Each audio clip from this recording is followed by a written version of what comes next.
So, probably the question I get asked the most is, why is Sam Winchester making fitness videos? And then the second question I get asked the most is, Cyan, I see you eating all these foods. You're traveling, you're eating all these amazing foods. How is it that you can stay lean? It has to be because you were just born out of the womb with a six pack.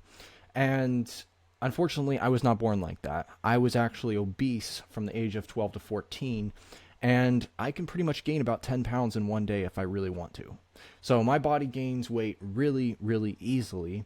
And so I'm going to show you how I eat whatever I want and stay lean, how I overcame my body being different, and how you can too. Because I know a lot of people out there, you aren't born with the six pack. And so I'm making this video for you because there's been times where I was obese and I was eating healthy, right? I went vegan for about a year, but there were also times when I was super shredded and I was eating like garbage. There was times when I was gaining weight while eating clean. There was times where I was losing fat while drinking a ton of alcohol. There were times where I was getting less results while meal prepping a ton, cooking a ton. And there were times where I was getting faster results without even cooking at all. And there were times where I was gaining weight without going anywhere. And then there were times where I was losing weight while traveling the world, okay? And so what I realized over the years is there's pretty much no correlation to the way that you feel things should be. There's really only what's required and doing the right things. So I'm going to show that to you in this video, but by all means, if you can't, sit still for 30 seconds and watch this video, then you'll probably struggle with trying to eat super clean and fall off a bunch of fad diets for the rest of your life. Because once I figured this out, my life changed forever, and I've had a six pack for about the last 5 years or so. And so I just want to share this with you. So let's jump right into it. The way I can describe this is to just draw it out on this graph here for you. But I started over here in this quadrant. So I was eating super unhealthy and I was getting no results because I wasn't doing anything. And when I first started on my journey, I moved all the way over to this quadrant. I started, trying to work out a ton. I started eating super healthy. I cut out all my favorite foods, right? And I started to get some results, right? But then the thing is, usually these results don't last as long because you're not actually doing the things that are required. Because the two things that are required to lose weight and stay lean are to track your calories and to move. Okay, and since I wasn't tracking my calories and I was just eating based on how I felt, right? I should be losing weight because I'm eating super healthy. I'm just eating all these clean foods. Well, it doesn't actually work like that because you can definitely overeat and you can definitely gain fat while eating healthy foods. So that's where I was at. I moved over here to getting results in eating healthy. And then in a matter of time, I moved down here to this stage right here, which is getting no results and eating healthy. And so this is where most people give up and start to question themselves and realize, what am I even doing, right? Because you're going to the gym all the time, you're eating super healthy foods, and then you stop getting results. And so then what you do is you say, you know what, if I'm not going to get results, I might as well just stop eating stop eating healthy because why am I eating all these clean foods and not eating what I like if I'm not even going to get results? So then you move back over here. And so you just stay in this, I call it the flip-flop zone. You see, the only way to get lasting results is to actually master this quadrant. Because once you master this quadrant, then you master this quadrant right here. Because if you no longer depend on eating super healthy foods to get results, then it doesn't matter whether you eat unhealthy or healthy. You still master the fundamentals and you can still get results. Now I'm going to show you what you need to do to be able to master both of those quadrants. Fat loss is going to come down to the calories and the movement, okay? And so every day, no matter what I do is I track my calories. And I used to do that on an app called MyFitnessPal, which I really recommend if you're just getting started. It's super easy to use. But now I pretty much just keep track of it in my head because I eat relatively the same things all the time. Don't really need to track it. I've been doing it for so long. So once you get more advanced, you can just track it in your notes, track it in your head. But the most important thing is when you start out, you got to be really, really precise about the tracking because little tiny errors, right?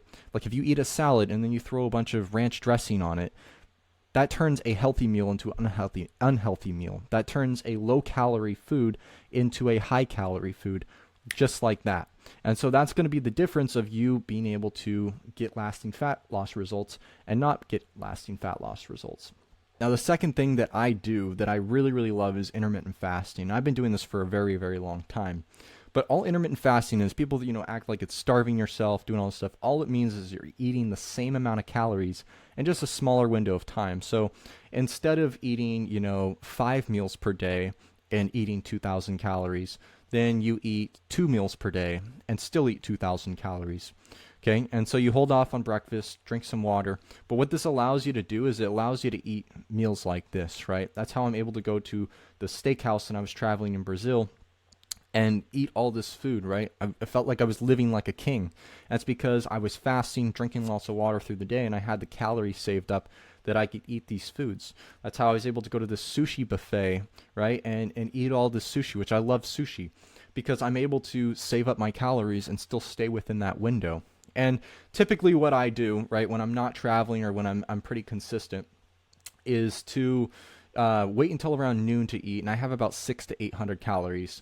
And then around 7 to 8, I'll eat another 1,200 to 1,400 calories. Sometimes I'll have a little bit of dessert, but it just depends, right? It's really, really flexible when you do this versus you just stick with one, steady 5 meals per day, eating super, super clean. It makes it very, very hard to be flexible. It makes it really, really hard to eat like this. And so one of the reasons why I'm able to be so flexible is because of intermittent fasting. I can travel the world and I can, eat at restaurants and not have to worry about gaining fat. So the second thing after you've mastered your calorie intake is to get movement in. So you don't want to just lay around all day, because eventually your body realizes like, hey, I'm not burning any energy. And now I started eating less, so I'm just going to become more conservative and get better at storing this energy so that I use less of it. And so what happens is if you just cut a bunch of calories and then you lay in bed all day, your body's just going to adapt to it. Okay, so what you want to do is you want to counteract that by moving around more. And so most people think that you have to go run a marathon. When I first started getting in shape, I started using the treadmill a lot. I was doing lots of cardio. I was exercising a ton, putting myself through a huge regimen. And then once I discovered martial arts, I started working out at home. I started getting really good results. But the best part was, I didn't really have to work out that much, right? And so I used to go to the gym every day, but it was really, really hard for me to sustain it. And now what I do is I do a combination of training martial arts at home, and that way I can literally just do it in my bedroom if I wanted to, or in the living room. Now the thing about martial arts is when you train like a fighter, usually you burn about 30 to 70% more calories per hour than just, regular cardio. And the best thing is I love it. So every day I wake up, I feel pretty excited to work out. I wake up, I stretch out in the morning, I do my kicks. In the evening, I usually do my upper body. And it takes a total of maybe 30 minutes per day. And I do that between 5 and 7 days per week. The cool thing about this is once you get your calories dialed in, and then once you have kind of a system that allows you to do it, and I'm not saying you have to train martial arts. You can do whatever you want. It's just what I like. But once you have a system that really works for you and it's really, really flexible, that's how you're able to sustain the results for a really, really long time. And I see a lot of people doing things that they hate, eating things that they hate, and it just becomes a matter of willpower, right? It's like you're being trapped in a cell and you're just, counting down the days on your wall. That's the analogy I like to use because that's what it used to feel like for me. And so when I started combining martial arts with, the right nutrition, not only have I gotten in shape, but I've been able to maintain it for a really, really long time. And so that's just what I like to do. I hope that you got some value out of this video. Pretty new to YouTube, so if you like this video, then subscribe because I'm going to be making some more. Also, leave a comment and let me know what your number one struggle is so that I can make a video about it. But yeah, until next time, guys, thanks.